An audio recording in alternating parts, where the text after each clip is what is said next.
Hello, Dartmouth Centre. Your councillor Sam Austin here to talk to you about the 2022 budget and what it means for all of us here in District 5. Let's go take a look.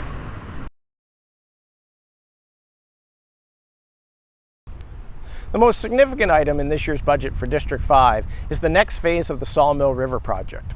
This year, HRM will tender to extend Dundas Street over to Dartmouth Cove via a new intersection with Alderney Drive and a new bridge over the canal. The idea of doing this roadwork now is so that we have a detour route available when it comes time to completely dig up the Portland, Alderney, Prince Albert Road intersection. This is a transformational project that will enable a lot of wonderful things for downtown Dartmouth.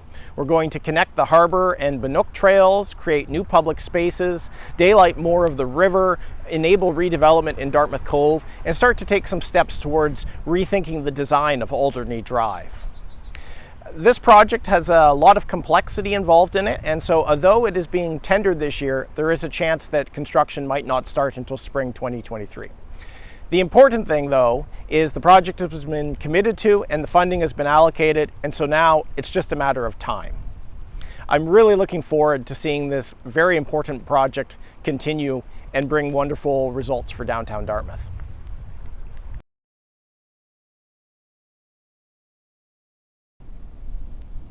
HRM is set to fill the last remaining gap in the Harbour Trail. This section behind me from Parker Street to Old Ferry Road is going to become part of the trail.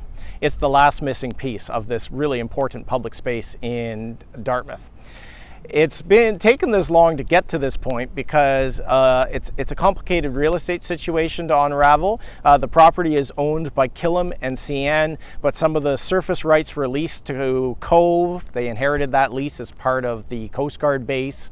And then on top of it all, there's been the question of who's going to fix the failing retaining wall. So real estate involving four parties and a failing retaining wall took quite a long time to unravel, but we're very, very close now.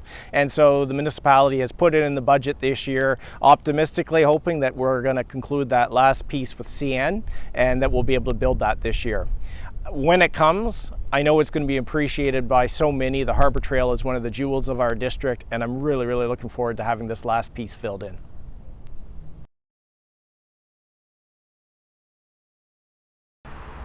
HRM has completed a review of all our basic crosswalks. These would be crosswalks with paint and signs, but no lights. The purpose of the review was to prioritize where we're going to spend our money on upgrades. This is a program that's really important to me, and during this year's budget deliberations, I successfully advocated for more money to go into the upgrade program. As a result, we're going to be doing a lot more crosswalks, some more in District 5 than we would otherwise have gotten to. Upgrades this year will include to rapid flashing beacons will include the crosswalk here at Elmwood and Wise, plus Prince Albert Road at Elliott Street, Albro Lake Road at Lehman, and Portland Street at Maitland right by the Tim Hortons. I'm very glad to see these pedestrian improvements moving forward in District 5.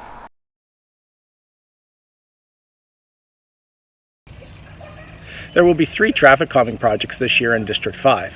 Here on Lingby Avenue, we'll be adding some speed tables and possibly some curb extensions, especially here in the school zone.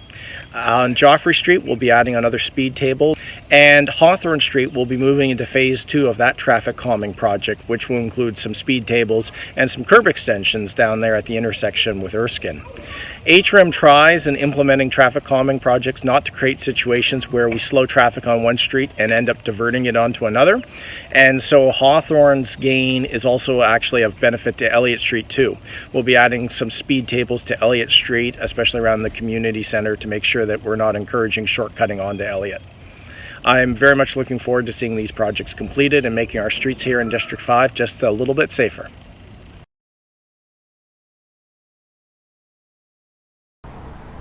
The best time to make design changes to a street is when it needs to be repaved. Unfortunately, where we want to make changes and what needs to be repaved doesn't always line up.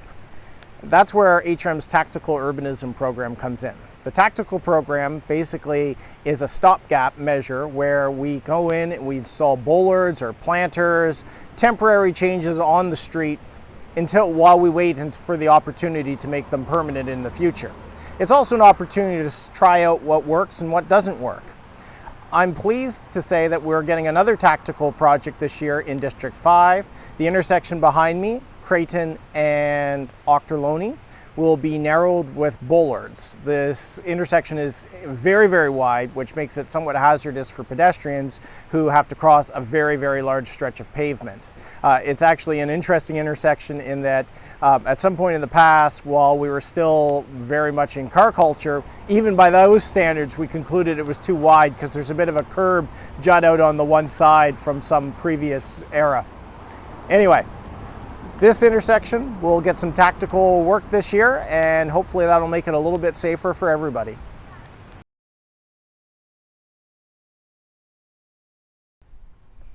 There are two kinds of paving projects that HRM undertakes each year: recapitalization and overlays.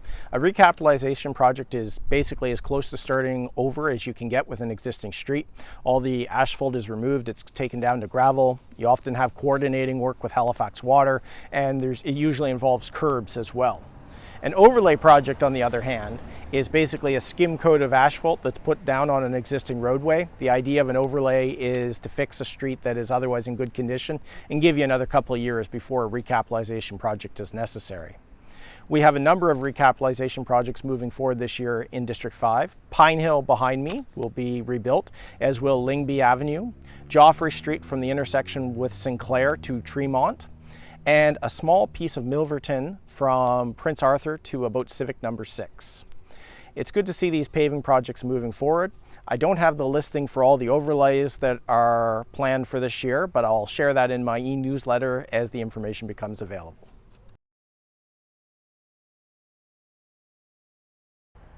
Every year, HRM replaces a number of our playground structures. We get about 15 years out of a typical playground before it needs to be replaced. The tender for this year's playground replacements has already been issued, and I'm pleased that one of the playgrounds that will be replaced is the Newcastle Street playground behind me. I was starting to get some complaints about the condition of this playground, and I know it is very well used here in the community, so I'm really glad it's on the list this year for a new one. This year, HRM will make some needed repairs here to the Findlay Community Centre. The exterior will get some work, there'll be fresh paint, there'll be improvements inside, some new furniture, but the big piece in terms of its impact will be the pottery studio. The pottery studio closed during COVID, and it hasn't reopened because while it was shut down, the municipality identified some issues with the space, including the floor, the electrical, and the ventilation systems. Once that work is complete, the pottery studio will reopen. We're hoping to have that all done for this fall so that programming can resume. I'm really looking forward to having this back up and running in the community. I know how valued and loved that place really is. During our budget deliberations, Council had a fair bit of discussion on how we can help our community, particularly our small businesses in places like downtown Dartmouth, recover from the devastating impacts of COVID over the last 2 years. While HRM can't offer direct grants or targeted tax relief, one of the things we can do is try and make our downtowns more attractive and accessible.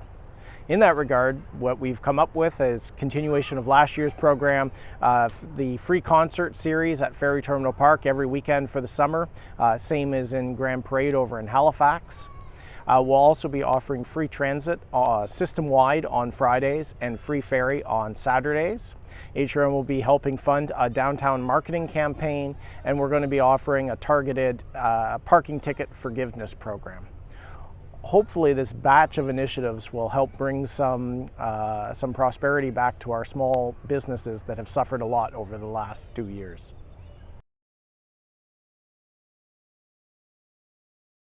Aldborough Lake can sure be a pretty place, especially in the summertime. This year, Councillor Mancini and I have pooled our district capital funds to buy a shade structure and picnic area for the beach here at Aldborough Lake. Construction has already started, so with any luck, we'll hopefully be able to enjoy that before the end of summer. Besides all the new work, I wanted to take a moment to talk about the carryover projects as well. There were a number of projects last year that ran into budgetary challenges, inflation's affecting HRM's bottom line too, and had to come back to Council for revised approval. Once that was done, the construction season was lost. One of those projects was, of course, the new buildings here at Graham's Grove, but also the splash pad on the Common and the upgrades to Northbrook Park, which include lighting and pathway upgrades. A few projects got started last year but aren't yet finished yet, including the Alderney Gate Library renovation and the Flower Streets Complete Streets project. Finally, the Penhorn Lake Area Trails Association needed a little bit more time to get their project organized to extend the recreational trail all the way around the lake. They got an HRM grant and some money from District 5 Capital to make that project happen. I'm very much looking forward to seeing all this carryover work completed.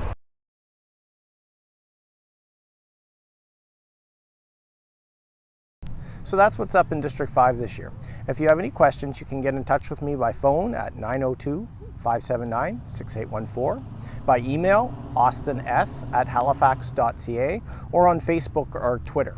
I will post updates on these projects in my monthly newsletter as information becomes available. You can sign up for my newsletter or read it online at www.samaustin.ca. Thanks for watching and have a great day.